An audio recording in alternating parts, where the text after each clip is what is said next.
Muy buenos días. Seguramente tú has tenido un encuentro con Jesús. Si no, no estarías viendo este video. Pero, ¿recuerdas ese momento donde tuviste ese encuentro con Jesús que realmente sentiste y estabas seguro que toda tu vida iba a cambiar, que ya no iba a ser el mismo, que todo iba a ser diferente? Pues bien, ¿cuántas veces no ha pasado así? Que sentimos que todo va a ser diferente después de ese encuentro que tuvimos con Jesús. Y resulta que a los pocos días, semanas o quizás meses, nos damos cuenta que ya volvemos a tener la misma vida de antes. Ahora con el plus de que conocemos a Jesús, pero parece que todo sigue igual. No, tener un encuentro con Jesús marca la diferencia. En realidad, lo cambia absolutamente todo y te da la oportunidad increíble de poder salir, de poder crecer, de poder superarte, de deshacerte de cualquier cadena y cualquier atadura. Lo importante es hacer de ese encuentro una experiencia real y no solamente emocional. Aunque las emociones son reales también, pero si no lo bajamos a un cambio de vida, a algo que impacte nuestro diario vivir, se quedará solamente como emoción. Y como emoción, tarde que temprano, va a pasar.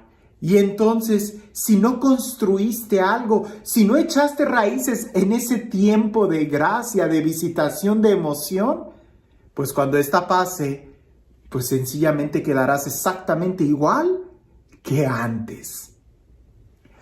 Cuando a mí me preguntan después de un retiro, Padre, ¿es real lo que viví? Padre, ¿lo que siento es real? ¿Cómo puedo saber que este encuentro con Jesús realmente va a cambiar mi vida? Yo les digo, observa muy bien qué es lo que estás haciendo ahora. Si tus acciones son diferentes, el encuentro que tuviste con Jesús es real. Si tus acciones son las mismas, pero tus sentimientos han cambiado, pues bueno, seguramente ha sido solamente un sentimiento y espérate unos días y verás cómo vuelves a sentir lo mismo que antes.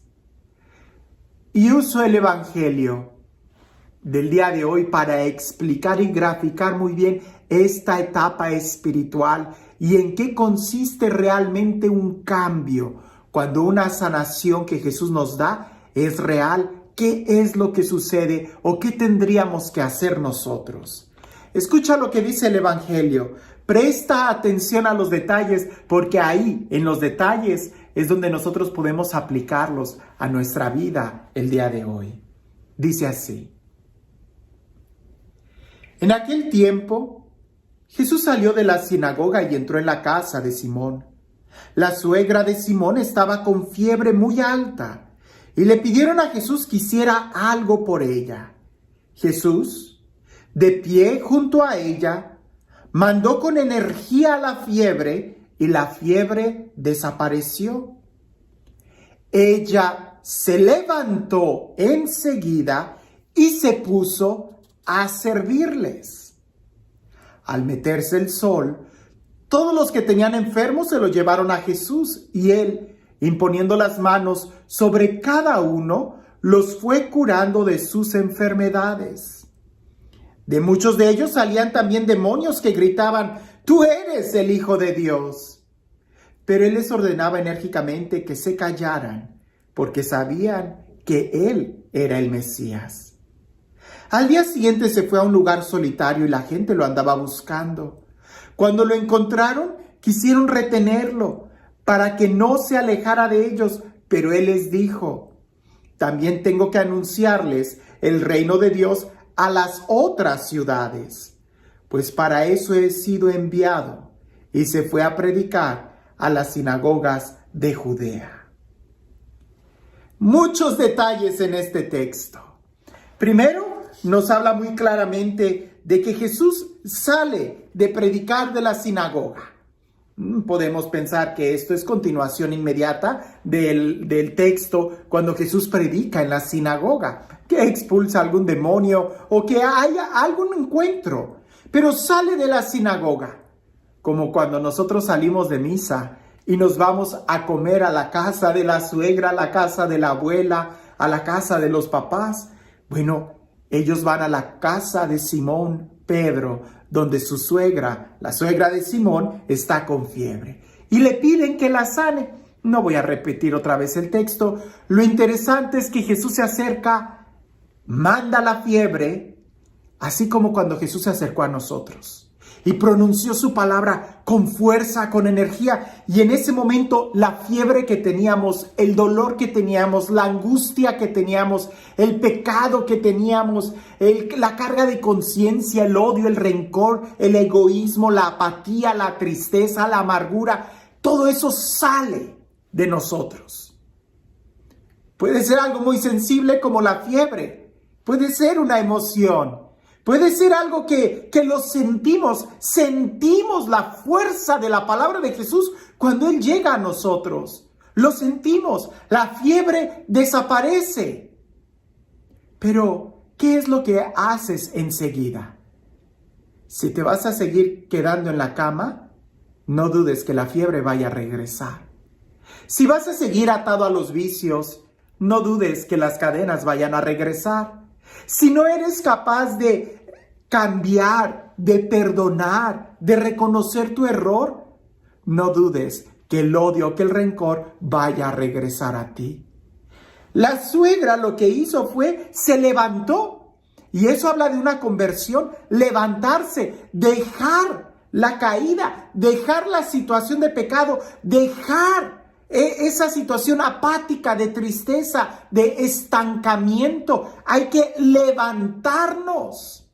San Pablo también va a decir en alguna de sus cartas, levántate tú que duermes, levántate de entre los muertos y te iluminará Cristo. Es una orden y es una actitud, una acción concreta. Lo demás podemos medirlo como emoción, como sentimiento. Sentimos que la fiebre desapareció. Sentimos que el dolor, la pena, la angustia, la tristeza, el rencor desaparecieron. Se salieron de nosotros. Pero si te quedas en la cama, van a volver. En cambio, si te pones de pie, ya no regresan. Ahora, se puso de pie, se levantó enseguida, dice el texto, y se puso a servirles. Y ahí está la clave del cambio de vida. Levantarse implica la conversión, dejar el pecado, y ponerse a servir implica el amar. Es un acto de amor. No es suficiente con que dejes las drogas, no es suficiente con que dejes el chisme, no es suficiente con que dejes de criticar, con que dejes el adulterio, qué sé yo. No es suficiente.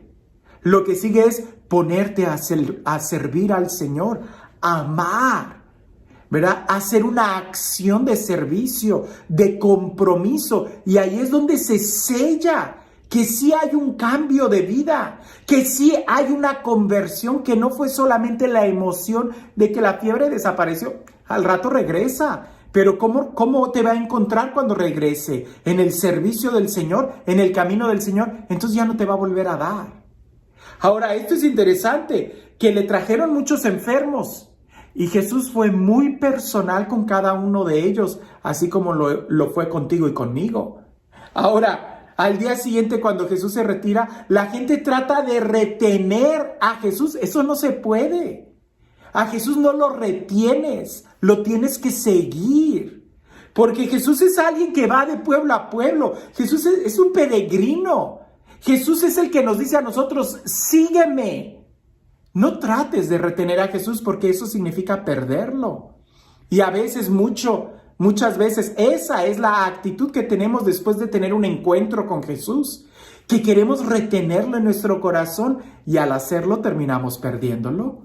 Porque no podemos retener a Jesús. Más bien tenemos nosotros que seguirlo. Y para seguirlo, dos cosas son indispensables. Levántate y ponte a su servicio. Si no te pones a su servicio y si no te levantas, Él se va. Y cuando Él se va, la fiebre regresa. ¿Quieres que la fiebre no regrese a tu corazón? Sigue a Jesús. Y para eso solamente poniéndote de pie y poniéndote al servicio. Tú estás siguiendo a Jesús con una actitud de conversión, levantándote, porque no puedes servir al Señor si sigues postrado en la cama. Él ya te sanó. Y ahora, ¿qué vas a hacer con el regalo que Dios te ha dado? Y este Dios, el Dios del amor, el Dios de la vida, el Dios de la paz, el Dios de la ternura, el Dios que nos sana, que nos levanta y que nos invita a un cambio de vida, que sea Él quien el día de hoy te bendiga. En el nombre del Padre, del Hijo y del Espíritu Santo. Cuentan por ahí que había una señora que ella tenía un carácter muy fuerte, pero la señora cerrada, testaruda, de esas señoras que casi no hay. No, ella creía que sus pensamientos esos eran. Y ella observaba que su gallo, cada vez que cantaba, el sol salía. Y ella aseguraba que cada vez que su gallo cantaba, el sol salía. Y ella decía, si mi gallo no canta, el sol no sale. Pues una vez se peleó con sus vecinas, se molestó tanto ella que tomó a su gallo y se cambió de pueblo. Y ella aseguraba que el pueblo que ella había dejado iba a estar siempre en las sombras porque ella se había llevado su gallo. Y como el gallo cantaba en el nuevo pueblo y en aquel pueblo salió el sol, ella decía, pues ahora el pueblo anterior está en tinieblas porque no tienen mi gallo que cante para que haga salir el sol. A veces nosotros así estamos. Nos podemos mover, pero si nos llevamos las mismas actitudes, si nos llevamos la misma cerrazón, nada va a cambiar. Seguiremos siendo los mismos y seguiremos teniendo los mismos problemas. Aquí se trata de salir de nosotros mismos, de ponernos al servicio. Y al ponernos al servicio nos obligamos a salir de nosotros mismos, de ser más abiertos a entender la necesidad del otro. Porque si no eres capaz de entender la necesidad del otro, nunca vas a poder servir. Terminarás sirviéndote de lo que encuentres, pero no poniéndote en servicio. Así que una pregunta pudiera ser, ¿cuáles son nuestros gallos que nosotros pensamos que al tenerlos las cosas suceden? No depende de ti. El mundo no gira a tu alrededor. Depende de Jesús. Y es a Él a quien tenemos que seguir. Pero para eso hay que dejar nuestras malas actitudes. Si no, no lo estamos siguiendo. Estamos simplemente engañándonos a nosotros mismos. Que tengas un excelente día.